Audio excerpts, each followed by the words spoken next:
Muy buenos días. Para mí es un placer poder asistir como ponente a este congreso. Creo que voy a ser el menos conocido de todos los ponentes que van a pasar a lo largo de estos 2 días por aquí, pero bueno, para mí es un auténtico placer y espero que esta ponencia, que es el abordaje integrativo del trasplante renal, os guste. En primer lugar, presentarme, me llamo Juan José Gascón, soy fisioterapeuta, experto en psiconeuroinmunología renal y además estoy trasplantado de riñón desde hace casi 22 años. Trabajo en la clínica Alejandro Sanz Salud Integrativa en Alberique, Valencia. Colaboro como ponente para los laboratorios Kate Biological y Vega Pharma y además colaboro escribiendo artículos e impartiendo webinars para Health Institute. Una de las tres preguntas que yo me hacía de forma repetitiva después del trasplante eran: ¿es posible prolongar la vida del injerto? ¿Es posible prolongar la vida del receptor? ¿Es posible mejorar la calidad de vida? Bueno, pues estas son las tres preguntas que voy a tratar de responder a lo largo de esta breve ponencia. Antes de empezar, antes de meterme directamente en materia, bueno, pues vamos a ver cuál es la supervivencia media de un injerto renal, ¿no? La supervivencia media de un injerto renal, si viene de un donante vivo, pues es de aproximadamente 12 años y medio. En cambio, si es de un donante cadáver, pues dependiendo de la calidad de este donante, pues varía entre 11 años y medio y 5 años y medio de vida, ¿no? Con lo cual, las personas con una enfermedad crónica y sobre todo terminal, ¿no? Y sobre todo aquellas personas con un diagnóstico de enfermedad renal crónica terminal joven, ¿no? En edad pediátrica, como fue mi caso, ¿no? Pues obviamente nos tenemos que enfrentar a ciclos repetitivos de trasplante renal, ¿no? Con lo cual, bueno, pues esas preguntas aún te bullen muchísimo más en la cabeza. Además, siguiendo en esta línea, ¿no? Como podéis ver, en las causas de pérdida del injerto renal resulta que aproximadamente pues un poquito más del 30% de los trasplantados renales fallecen con el injerto funcionante, con lo cual cae de cajón, ¿no? Que si podemos prevenir esas causas de muerte, que luego veremos cuáles son y que son perfectamente prevenibles, estaremos prolongando la vida del injerto y la vida del receptor, ¿no? Además, el otro porcentaje tal vez mayor, tal vez no, mayor que el de la muerte, ¿vale? Con el órgano funcionante es la nefropatía crónica, ¿no? Esta causa de pérdida del injerto también la podemos prevenir. Sabéis que es debido a la toma de inmunosupresores, que es una medicación que tenemos que tomar sí o sí, que es tóxica, pero bueno, es lo que hay, pero podemos afrontar esa nefropatía crónica para tratar de prolongar la vida del injerto. Luego os comentaré cómo. ¿Cuáles son las causas de muerte de un trasplantado renal? Pues bien, si vemos aquí los diferentes quesitos de colores, ¿no? Podemos ver que en el color amarillo, con casi un 40%, tenemos el infarto agudo de miocardio. Con un 9% el quesito azul, los accidentes cardiovasculares o cerebrovasculares, perdón, y con un 4,2% otros problemas cardiovasculares, ¿no? Si sumamos todos los porcentajes que os acabo de decir, pues viene a caer más o menos un 50%, que son debidos a problemas cardiovasculares y cerebrovasculares, ¿no? Con lo cual, si somos capaces de mejorar el sistema cardiovascular, estaremos previniendo un 50% de estas muertes y con lo cual estaremos prolongando la esperanza de vida tanto del injerto como de la persona, ¿no? Por otro lado, tenemos el quesito naranja, que son 18,5%, que son las infecciones, y el quesito verde, que es prácticamente un 25%, que son los cánceres, ¿no? Cabe decir que este 25%, que son cánceres, el 100% prácticamente de ellos son debidos al, al crecimiento, ¿no? De virus oncogénicos, y a la replicación, perdón, de virus oncogénicos debido a la inmunosupresión que tienen o que tenemos los pacientes trasplantados, ¿no? Esa misma inmunosupresión, esos mismos medicamentos que nos dan la vida por un lado, pues nos la cortan por otra, ¿no? Entonces, esta serie de medicamentos lo que hace es aumentar el riesgo de que las infecciones víricas pues se descontrolen, ¿no? Y bueno, pues aumenta obviamente el riesgo de sufrir cáncer, ¿no? Con lo cual, cabe pensar también, y es lógico, que si sumamos los dos porcentajes, ¿no? El 18,5 y el 25, ¿no? Estaríamos hablando de un 45% más o menos, que serían debidos a infecciones. Con lo cual, si logramos prevenir las infecciones, que podemos hacerlo, obviamente, pues la vida y la esperanza de vida del paciente van a mejorar. Existen diferentes entidades, ¿vale? Que ya se sabe con evidencia científica absolutamente demostrada que de base pues pueden aumentar el riesgo de sufrir tanto accidentes cardiovasculares como cerebrovasculares como infecciones, ¿no? Una de ellas es la inflamación de bajo grado y otra de ellas es la resistencia a la insulina, que hablaré luego de la resistencia a la insulina, ¿no? ¿Qué debería de hacer un paciente trasplantado? ¿O qué puede hacer un paciente trasplantado para reducir la inflamación de bajo grado? Todo lo que podéis ver ahí, que la mayoría de vosotros o todos vosotros sabéis que porque lo veis todos los días en vuestras consultas, ¿no? La alimentación, eliminar aquellos alimentos que activan la reacción inflamatoria inmune, como pueden ser el gluten, los lácteos, los azúcares, algunos antinutrientes, etcétera, etcétera. También una herramienta que para mí no es una moda, para mí es una herramienta terapéutica espectacular y que debería de aplicarse de forma sistemática en, si no todos, en la mayoría de trasplantados renales, es el ayuno intermitente, ¿no? Por todos los beneficios que ello conlleva. El ejercicio regular. Tenemos que hacer ejercicio sí o sí y sobre todo tenemos que hacer ejercicio de fuerza. Las personas trasplantadas tenemos que poder coger pesas. Yo recuerdo cuando hace, pues eso, casi 22 años que me trasplantaron, cuando a mí me prohibieron hacer deporte y estuve muchos años con el deporte prohibido hasta que afortunadamente empezaron a salir los primeros estudios que indicaban los beneficios a todos los niveles que tenía la realización regular de deporte en enfermos y en trasplantados renales, ¿no? Afortunadamente hoy en día ya existen asociaciones que se dedican a promover ello y para mí es una ventaja enorme, cosa que hace tantos años no existía, ¿no? Gestionar el estrés, obviamente, todos sabemos que la activación del eje HPA aumenta la inflamación de bajo grado. ¿Debemos de exponernos al sol con sentido común? Sí, los trasplantados también podemos tomar el sol. No es un mito también a romper, de igual modo que el del ejercicio, ¿no? Perdón, las personas que estamos trasplantadas nos prohíben tomar el sol debido a que esto aumenta el riesgo de cáncer de piel. Bueno, es verdad, hay una parte que es verdad y una parte que no es verdad, ¿no? Sí que es verdad que tomar el sol sin sentido común, quemarse, sí que aumenta el riesgo de sufrir cáncer de piel, ¿no? Pero tomar el sol con sentido común sin quemarse, no. Tomar el sol durante todo el año, 1 o 2 horitas, evitando las horas centrales en verano, en invierno relajando un poco más esos horarios, pues bueno, hace que el cuerpo, el organismo, la piel se acostumbre a tomar el sol durante todo el año y pueda absorberlo, ¿no? Y estás evitando o estás disminuyendo muchísimo el riesgo de sufrir quemaduras. La ingesta de proteína, que es otro mito a romper en los enfermos renales, ¿no? La KDIGO, ¿no? Que es la guía americana para los enfermos renales, ¿no? Dice que en trasplantados, bueno, pues recomienda esto, entre 1 y 1,2 gramos de proteína por kilo de peso, ¿no? Al día. Estamos hablando de que la mayoría de los trasplantados renales venimos de un periodo de diálisis que es muy duro a nivel nutricional porque viene con muchas restricciones y además es muy inflamatorio por distintos motivos, ¿no? Porque es muy, muy oxidante, ¿no? Los filtros oxidan muchísimo, los filtros de diálisis oxidan muchísimo al eliminar muchos antioxidantes.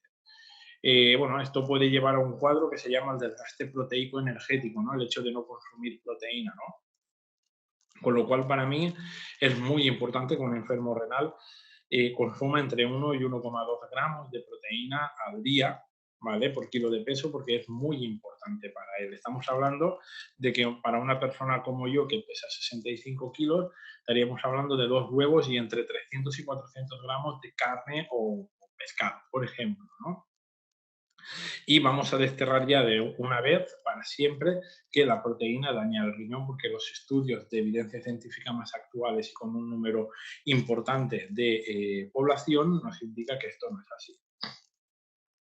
Y luego podemos utilizar suplementación también con evidencia científica de sobra en el tratamiento de la inflamación no de bajo grado, perdón, y que además se demuestra segura en trasplantados renales, ¿no? Como puede ser el omega 3, la cúrcuma, la melatonina, el resveratrol o la quercetina. Además, para tratar de disminuir la inflamación de bajo grado, también podemos eliminar los disruptores endocrinos, ¿no? Eh, disminuir el hiperestrogenismo, independientemente de que los inmunosupresores ya creen hiperestrogenismo porque son unos xenoestrógenos, ¿no? Son principalmente los inhibidores de la calcineurina, pero obviamente estos no podemos contarlos porque debemos de tomarlos sí o sí. Una recomendación que yo siempre suelo hacer es realizar un mineralograma para encontrar metales pesados y eliminarlos, obviamente, ¿no? Sabéis que la presencia de metales pesados en tejidos también activa la reacción inflamatoria inmune. Virus, ¿no? Virus lentos principalmente. La presencia de virus lentos también aumenta la reacción inmunológica o puede aumentar la reacción inmunológica. Si además estamos hablando de que somos personas que estamos inmunosuprimidas, bueno, los virus deberían de ser una de nuestras primeras dianas terapéuticas. Luego os hablaré un poquito más sobre ello, ¿no? Pero bueno, los más comunes en trasplantados renales, Epstein-Barr, citomegalovirus, polimavirus, virus PK. Mejorar la sensibilidad a la insulina, ¿no? Porque son primos hermanos, la resistencia a la insulina y la inflamación de bajo grado, ¿no? Con lo cual, si disminuimos la resistencia a la insulina, estaremos disminuyendo también la inflamación de bajo grado, ¿no?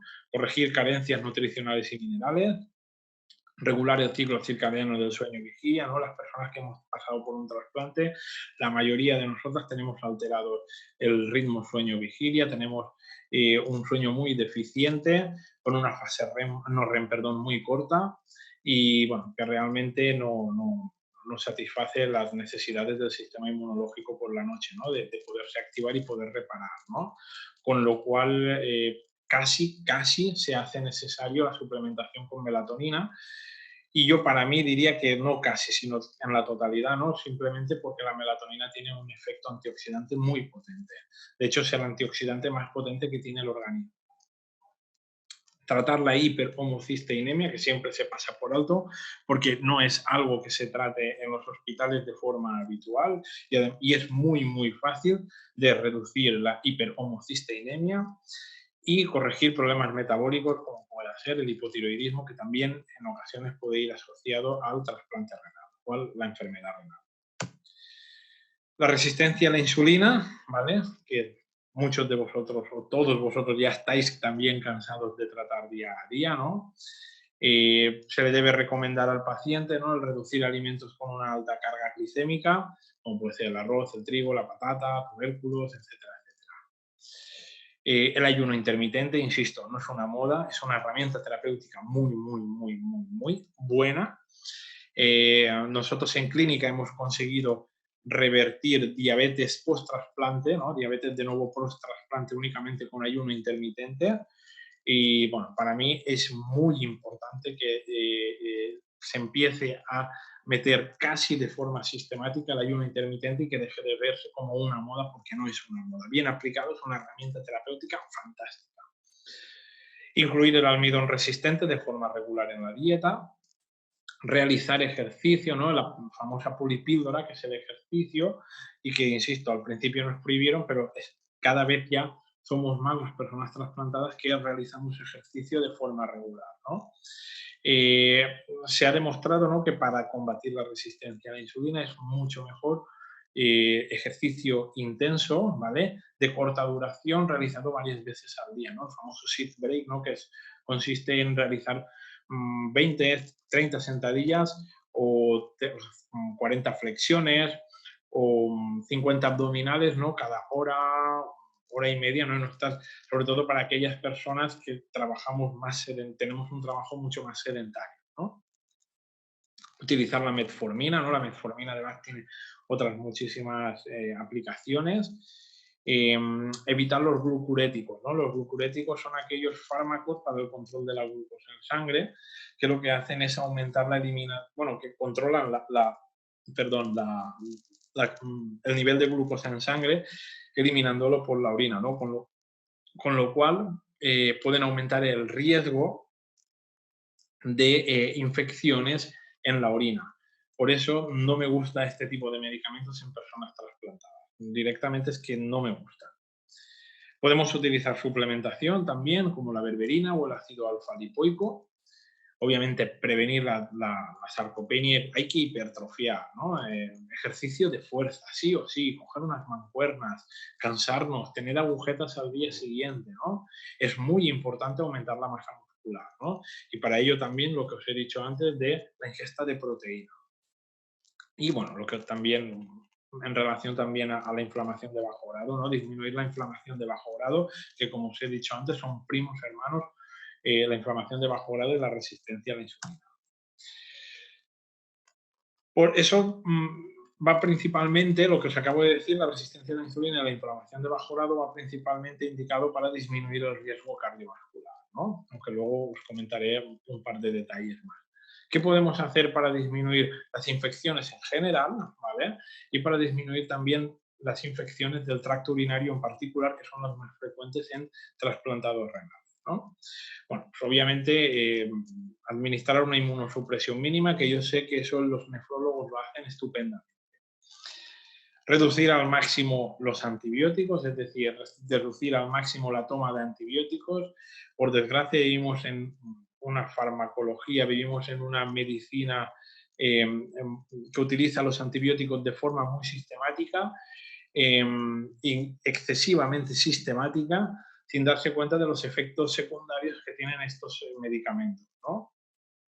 Aparte de, bueno, alteración de la microbiota, inflamación intestinal, mayor inmunosupresión, etcétera, etcétera, ¿no? Además de, bueno, pues obviamente, aumentar las resistencias en bacterias, en virus, etcétera, etcétera, ¿no? Con lo cual, vamos a tratar de buscar otras herramientas que no sean la receta de antibióticos, ¿vale? Porque realmente nos estamos literalmente cargando la salud del paciente. Evitar al máximo los ingresos hospitalarios y visitas a los centros sanitarios puede parecer algo pues, muy lógico, ¿no?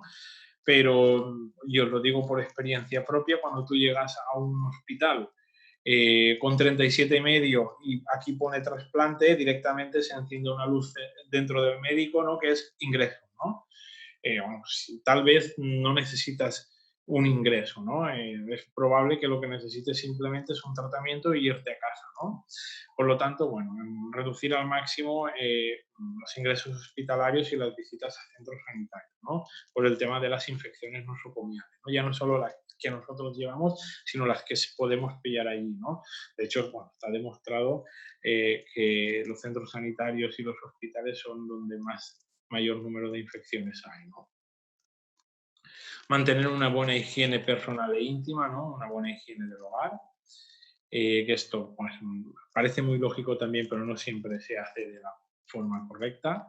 Mejorar el estado de nuestras barreras, ¿no? Sabemos que el sistema inmune innato, ¿no? Las barreras, es la primera barrera de defensa, ¿no? Frente a patógenos, ¿no? Pues vamos a tratar de mantenerlas al 100% para reducir el riesgo de sufrir infecciones, ¿no? Principalmente, y como sabéis, la barrera intestinal, ¿no? Que es, bueno, que de base ya en los trasplantados renales está arrasada, ¿no? Existe permeabilidad intestinal y bueno, hay que mejorarla sí o sí para reducir la frecuencia de las infecciones, ¿no? Y tal vez la gravedad también. Mejorar el estado de la microbiota intestinal, obviamente. Sabemos que los patógenos que luego van a colonizar la orina y que van a dar infecciones del tracto urinario son uropatógenos que viven en el intestino, ¿no? Con lo cual, tratar las bacterias patógenas del intestino va a hacer que éstas no puedan colonizar luego la orina. El tratamiento de las infecciones de orina no es un antibiótico. El tratamiento de las infecciones de orina, sobre todo para mejorarlas a largo plazo, es el tratamiento del intestino. Podemos también utilizar para el tratamiento directo de las infecciones de orina o bien como profilaxis porque no tienen efectos secundarios y se pueden mantener durante 3-6 meses perfectamente en pacientes trasplantados el arándano rojo o la manosa. Mantener unos niveles adecuados de vitamina D, ¿no? Por desgracia, en un país donde hay tanto sol, bueno, pues ya sabéis que a nivel general los niveles de vitamina D son bajos, pues en trasplantados renales aún son más bajos, ¿no? Los estudios lo demuestran. Entonces, bueno, pues suplementar con vitamina D es algo básico también para tratar de mantener pues el sistema inmune innato a tope para evitar que las infecciones no se invadan, ¿no? Y luego tratar con ozonoterapia las infecciones víricas. Infecciones víricas tanto en estado activo como en estado latente. Y esto es para mí muy importante, ¿no? Porque estaríamos previniendo esos cánceres que os acabo de decir antes. Si podemos trabajar con ozonoterapia en trasplantados renales y reducir la carga viral de los virus latentes, que son bueno, de los virus oncogénicos en estado latente, estaremos alejando la posibilidad de que estas personas, o estaremos alejando el riesgo de que estas personas puedan sufrir un cáncer, ¿vale? Con lo cual yo recomiendo, y de hecho los resultados que estamos obteniendo en clínica son muy, muy, muy buenos, aplicar la ozonoterapia para tratar este tipo de infecciones latentes y disminuir carga viral de estos virus oncogénicos para tratar de que estas personas que toman inmunosupresión puedan aplicarse a otro tipo de trasplantados también o a todo el espectro de personas que toman inmunosupresores, ¿vale? Porque imaginaros cómo podemos mejorar la esperanza de vida, la calidad de vida de estas personas, ofreciendo al menos una pequeña seguridad de que están haciendo algo para mejorar o para disminuir el riesgo de sufrir un cáncer. Yo normalmente en clínica suelo utilizar este producto que es Active Ozone Advanced Pro, ¿vale? Es un aceite peroxidado que viene en ampollas. A mí me gusta muchísimo porque ya se ha demostrado que los aceites peroxidados tienen la misma efectividad que otros métodos de administración del ozono, como puede ser la vía, perdón, bueno, la autohemoterapia mayor, perdón, u otras vías de administración del ozono, ¿no? Además, es un método, el hecho de tomarte una ampolla o 2 ampollas de aceite ozonizado al día, ¿no? Que no es invasivo, no es doloroso, no genera estrés emocional, es decir, no tienen que ir a pincharos. Yo que he estado 7 meses en diálisis, os digo que no mola para nada que te pinchen, que ver cómo pasa la sangre, ¿no? Por una máquina. Bueno, la autoterapia mayor obviamente no se puede comparar a la diálisis, ¿no? Pero realmente genera un estrés, ¿no? Además, el paciente se lo puede autoadministrar sin tener que desplazarse a ningún centro con equipamiento necesario y sin tampoco pérdida de tiempo, y además es mucho más económico. Además, este aceite ozonizado viene microencapsulado para atravesar la barrera intestinal, para poder ser absorbido por el intestino, ¿no? Y tener su acción en sangre. Active Ozone Advanced Pro, ¿no? El laboratorio Kate Biological ha conseguido lo que hasta ahora parecía casi imposible, ¿no? Y es el hecho de que un aceite ozonizado oral o que el ozono pueda llegar a sangre a través del intestino. Os aseguro que nosotros lo utilizamos en clínica de forma habitual, muy habitual, y estamos consiguiendo unos resultados muy, muy, muy buenos. Enfocando un poco más el tema de la prevención de accidentes cardiovasculares y de accidentes cerebrovasculares, ya os he comentado que podíamos hacer disminuir la inflamación de bajo grado y mejorar la sensibilidad a la insulina o disminuir la resistencia a la insulina, ¿no? También podemos hacer pues, esto que os he puesto aquí, ¿no? Prevenir y tratar la calcificación vascular, ¿no? A través de magnesio, vitamina D, vitamina B, prevenir y tratar la disfunción endotelial, que es muy importante, el desgaste de esas paredes de los vasos sanguíneos, ¿no? Obviamente disminuyendo la inflamación de evapora de la resistencia a la insulina, pero también con suplementos. A mí personalmente el que más me gusta es el resveratrol, ¿no? Pero también se puede utilizar el omega 3. ¿no? Prevenir y tratar la homocisteinemia, calmar el sistema renina-angiotensina-aldosterona, ¿vale?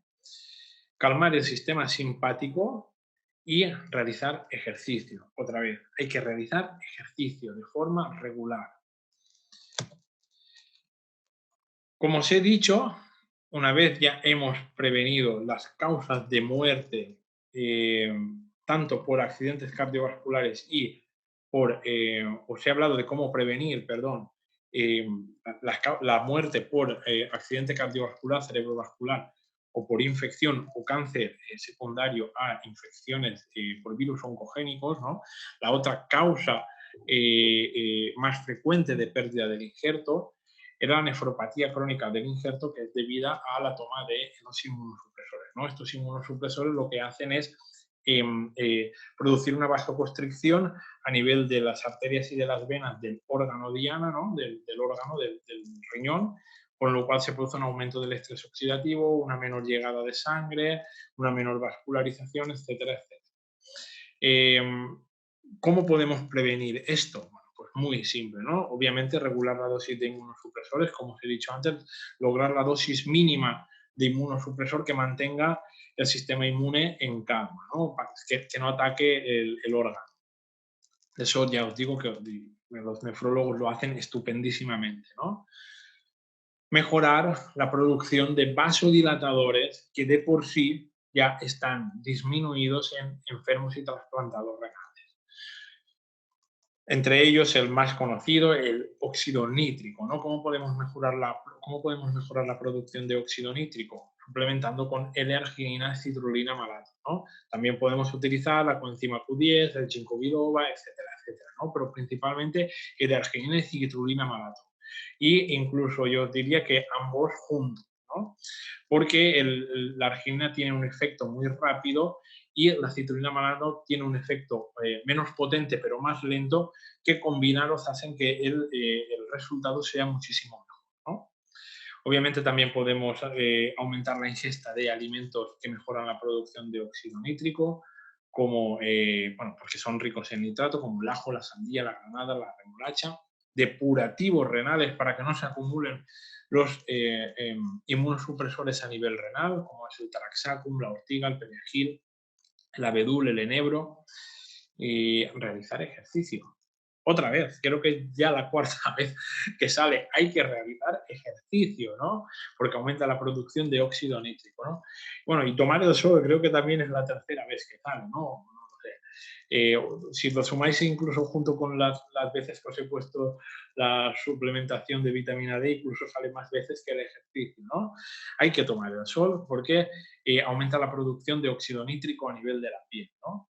Calmar el sistema simpático con un montón de herramientas que tenemos, como la meditación, la relajación, la gestión del estrés, la utilización o la suplementación con plantas adaptógenas como la ashwagandha, la rhodiola, y calmar el sistema renina-angiotensina-aldosterona, que se ve muy influido por la inflamación, ¿no? Al disminuir la inflamación de bajo grado también conseguimos calmar el sistema renina-angiotensina-aldosterona, que tiene otras muchas causas, ¿no? Con quercetina, vitamina D, flavonoides, antihipertensivos. Y esto es un pequeño detalle que se le escapa a mucha gente, ¿no? Se podría tratar el rechazo subclínico o el no subclínico, el clínico crónico, a través de suplementación y la presencia de anticuerpos antidonantes. Bueno, no hay evidencia científica respecto a esto, ¿vale? En trasplantados renales, pero nosotros hemos conseguido en clínica 3 casos de éxito, ¿no? Los 3 que hemos tenido.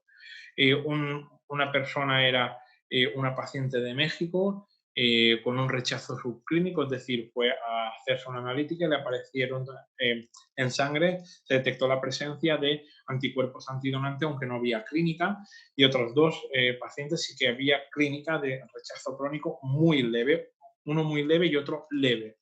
Bueno, pues la utilización de enzimas proteolíticas, pepsina, papaína, bromelina, como ya sabéis, muy utilizados en enfermedades autoinmunes para romper anticuerpos, ¿vale?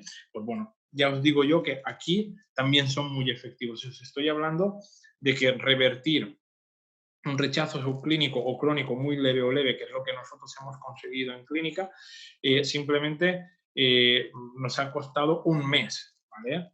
Es decir, estoy convencido de que junto, cuando hay un rechazo crónico, tal vez más, o un rechazo crónico más fuerte, en combinación con el equipo nefrológico del hospital, podíamos mejorar para que las dosis de medicamentos antirrechazo no fueran tan fuertes y poder utilizar otro tipo de terapias. Pero como os digo, esto es una hipótesis, ¿vale? No, no hay estudios realmente sobre ellos, pero sí que os puedo decir tres realidades que nosotros hemos conseguido en clínica, de tres personas que hemos conseguido revertir un rechazo subclínico y un rechazo crónico leve y uno muy leve. Por último, ¿vale? Simplemente añadir un apunte, ¿vale? A todo ya lo que os he dicho. Hay que informar al paciente, ¿vale? Para mejorar, para que el paciente sea capaz de coger las riendas de la salud, ¿no? Eh, digamos, un eje que está tomando ahora mucha relevancia y que no quería dejar pasar en esta charla, lo he puesto ahí un poco entre paréntesis, ¿no? Es el eje intestino-riñón, ¿no? Hace 3 o 4 años que empezó a acuñarse, pero cada vez va cogiendo más relevancia. ¿Por qué es importante tratar el intestino de los trasplantados renales? Porque podemos conseguir todas estas ventajas que veis aquí, incluso muchísimas más, ¿no? Pero estas para mí son las más importantes, ¿no? Porque podemos disminuir la producción de toxinas urémicas como el pecresil, como el indol, etcétera, etcétera, porque podemos disminuir el paso de esas toxinas urémicas a sangre, disminuyendo la permeabilidad intestinal y mejorando el tránsito intestinal. Podemos disminuir la inflamación de bajo grado y la resistencia a la insulina. Ya lo sabéis que el intestino es una de las dianas terapéuticas para la inflamación de bajo grado y para la resistencia a la insulina. Podemos también disminuir la excitabilidad inmunológica, con lo cual al darle más calma inmunológica al paciente va a tener un menor riesgo del rechazo. Disminuir la inflamación, la neuroinflamación. Como sabéis, los pacientes trasplantados tienen neuroinflamación, que lo que hace es que tengan problemas cognitivos, ¿no? Con lo cual, bueno, pues tratar el intestino va a hacer que esa neuroinflamación disminuya y los pacientes puedan volver a tomar las riendas de su vida y de su salud. Mejorar la producción de ácidos grasos de cadena corta, butirato, propionato, acetato, y mejorar el estado nutricional y general y evitando carencias.